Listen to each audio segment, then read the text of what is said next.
This is Kyle Matthews of the Montreal Institute for Genocide and Rights Studies. We're pleased today to have another interview as part of the Coronavirus Diaries, Human Rights in the Age of a Global Pandemic. Today, we're very lucky to have Rema Imseis join us. She's the representative of UNHCR in Canada. That's the refugee agency. Rema, great to have you join us today. Thank you, Kyle. I'm very happy to be with you. So, Rema, one of the issues is that the most vulnerable people on the planet right now are people who are refugees or internally displaced and are fleeing persecution. Please tell us about what UNHCR is doing right now to deal with this, with the most challenging situation and the most vulnerable people in the world. Sure. Well, maybe I'll just take a moment to set the scene a little bit and help people understand what this means on the ground and what it actually all looks like. So you have situations of over 70 million people globally who are displaced. Of that number, about 25 million are refugees, and then you've also got internally displaced peoples who are within their own countries, but also facing very challenging circumstances. So we have refugee camps that have been set up. In some instances, they've been there for decades already. In some instances, they're newer. But they've basically become home to people fleeing violence, war, persecution, and any number of human rights violations and risks to their lives and the lives of their loved ones. So they find themselves in these camps, which the overwhelming majority of them are situated in countries that are already struggling with serious developmental and economic issues themselves. And as I said, in some instances, they've been sitting in these camps for decades. They're extremely crowded, densely populated little plots of earth, and they are not places where you would have easy access to clean water.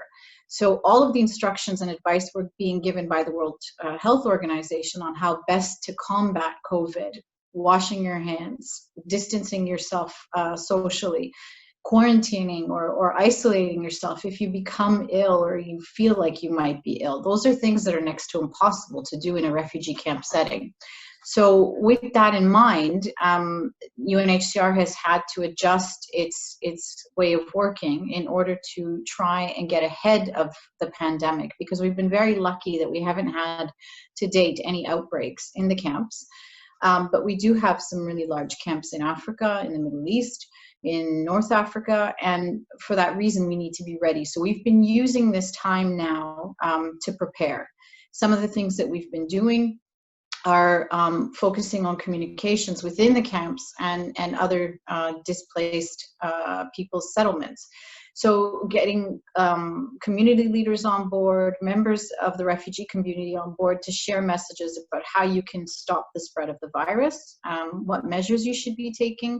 We've been setting up water stations in reception centers, hand washing stations essentially, in camps, in medical facilities. We've been training local medical officials on how to deal with it should it come to this point that we're dealing with that situation.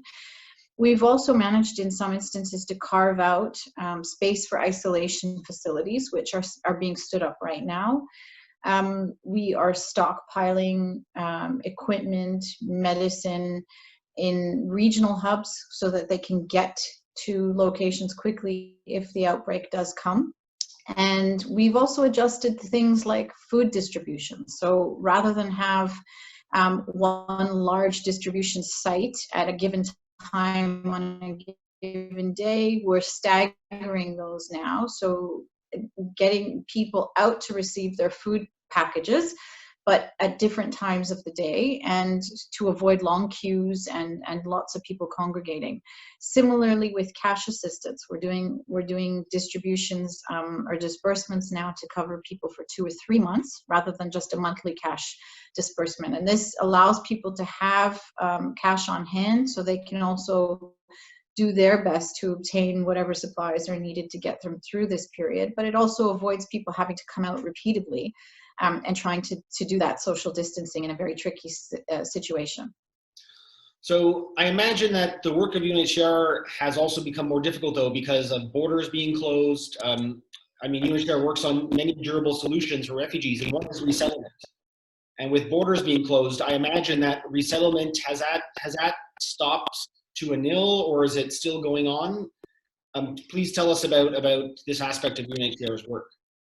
Sure. I mean, as we deal with this global health emergency, governments are rightly and appropriately concerned about their own populations and taking measures to safeguard their countries, and we understand that, and we also have spoken with governments worldwide and encouraged them to ensure that these measures, whatever they might be, are temporary in nature, so they don't carry on beyond what is required, and that they are also still available to us should we find ourselves in a situation where we have emergency resettlement needs.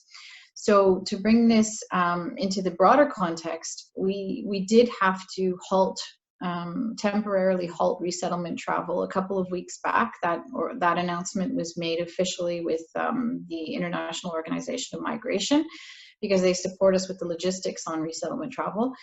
And we had to basically put it all temporarily on hold because we did have families in transit that were being stranded, families that were being separated, and we recognized that it was going to become a logistical nightmare to try and proceed with a business as usual model, which just doesn't work under these extraordinary circumstances. So we have now basically limited our asks to governments to just be available to at least consider emergency resettlement cases. And here we're talking about life and death situations where resettlement is a life-saving tool, and without it, we know that somebody will not make it through this crisis. And these are not, I mean, these are people who were already far advanced in the resettlement process and had already been cleared, but find themselves in situations of extreme risk, truly life and death scenarios. And we've been successful in moving some people, a very small number of people, recognizing that this is not a time when you're going to be able to do the normal kinds of resettlement arrangements that would ordinarily be in place. Rema, another question I have for you is that the entire UN system has really jumped in to try to improve the humanitarian situation, help civilians. The UN Secretary General has called for a global ceasefire, and we had some positive news coming out of Yemen that fighting might be stopped. But I imagine at this point, UNHCR needs more resources than ever before. And I'm wondering, is that one of the thing that disturbs me is that I see many countries are having economic problems right now.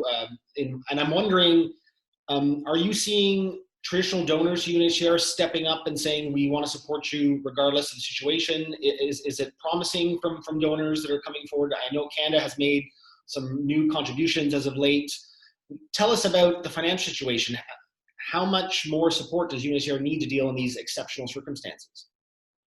Well, you're absolutely right, Kyle, because we have existing humanitarian emergencies all over the world that haven't stopped, and require a consistent and constant flow of resources to keep people going in very dire circumstances already. And then you've got the COVID emergency layered on top of that. So it is a very challenging time for the UN, and recognizing that the UN system rallied very quickly and launched a $2 billion appeal. I believe it was about a week ago now.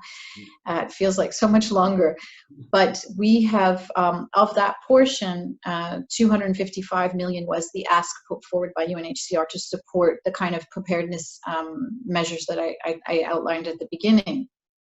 And to be honest with you, we've been overwhelmed by the generosity and the support of governments. All of our traditional donors have stepped forward and did so quickly. Canada was amongst the first to do so, and has always been a global leader and champion on refugee issues. And they've really stayed true to that position by coming forward quickly and announcing their support for UNHCR. And we're grateful for that, and we're going to be calling on donors, I think, for some time to come to help us support this response. And I mean, people might be wondering, why would we want governments now, as you say, that are struggling with real economic issues, some of the most difficult economic downturns we've seen in decades, perhaps even more? Why would we be sending money outside of our country when we have people here at home who need that support? And the answer to that is basically that one doesn't preclude the other. You know, a strong, robust national response to this health emergency is absolutely essential, and we've seen Canada do that really well. But at the same time, we recognize that this virus doesn't respect international borders.